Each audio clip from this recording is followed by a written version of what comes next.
At dahil sahod day ngayon, syempre, hindi pwedeng hindi ako maka-order ng mga Filipino food na namimiss ko every month. Ito na nga. Sa totoo lang, ito talaga yung kaligayahan ko pag sumasahod ako, makatikim man lang ako ng mga Filipino food o kahit mga sitcherya man lang nakakaiba sa panlasa ko. Ayan na nga, naka-order ako ng popcorn. Ako, ayan, may coke pa. Ginawa ko ng 3 kasi mura lang naman yan. Kaysa bibili ka sa Bacala, 150 pills. At syempre, nag-order na rin ako ng aking vitamin C. Kailangan ko to lalo na ngayon Ramadan. Ako po, pantanggal lamang ng stress para lagi akong feeling young. Sana nga. At syempre, dapat malakas na rin. Ay ito, nag-order ako ng paborito kong bihira. Iniba ko naman yung flavor. Dati strawberry, ngayon lemon na. Sana masarap. Siyempre, meron din akong kape. Naku po, addict na talaga ako sa kape. Sana masarap din ito. Siyempre, meron ding Starbucks. Kahit Starbucks lang sa grocery, pwede na yan. Basta makatikim ka lang ng Starbucks. Yan talaga yung paborito kong ino-order. Tapos, meron din ako siyempre in-order na cake. Nagustuhan ko kasi siya, mukha siyang masarap.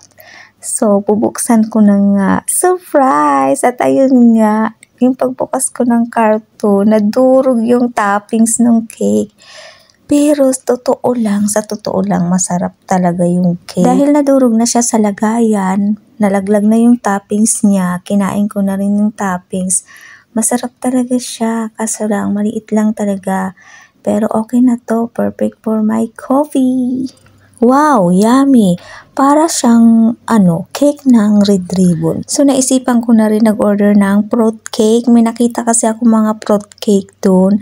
Mukhang ang sasarap, kaya nag-try ako ng kahit 2 lang naman.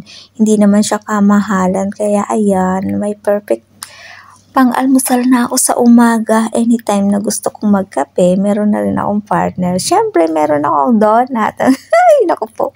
Ito na talaga yung ayoko sa lahat, yung mag-crave ako. Puro pagkain na lang talaga yung nasa isip ko. Paano ko babaguhin yung sarili ko? Kain ako ng kain, pero hindi naman ako tumataba. Siyempre, nag-order din ako ng repolyo. Dahil mahal yung repolyong green, kaya naisip ko na lang itong repolyong kulay purple. Kasi meron akong pansit dito na gusto kong lutuin. Siyempre, bumili na rin ako ng hot sauce na request ng aking asawa, yung Indofood. Nagustuhan niya kasi yung pinapackage ko nung nakaraang buwan. 2 lang yun. Kaya yun, binilhan ko siya ng 3. Perfect na perfect yan pag ang ulam mo ay inihaw na tilapia o kaya pritong bangus. Naku po, ang sarap niyan. Siyempre, partneran mo na rin ng Knorr. At meron din akong in-order na toyo. Dahil walang silver swan, ayan, nakahanap naman ako ng Kikkoman. Buti na lang meron para hindi na ako order sa iba pang online. At hanggang dito na lang ang masashare ko sa inyo. At kung hindi pa kayo nakakapag-subscribe, mag-subscribe na kayo para updated kayo sa mga bago kong upload na video. Paalam na po, mabuhay!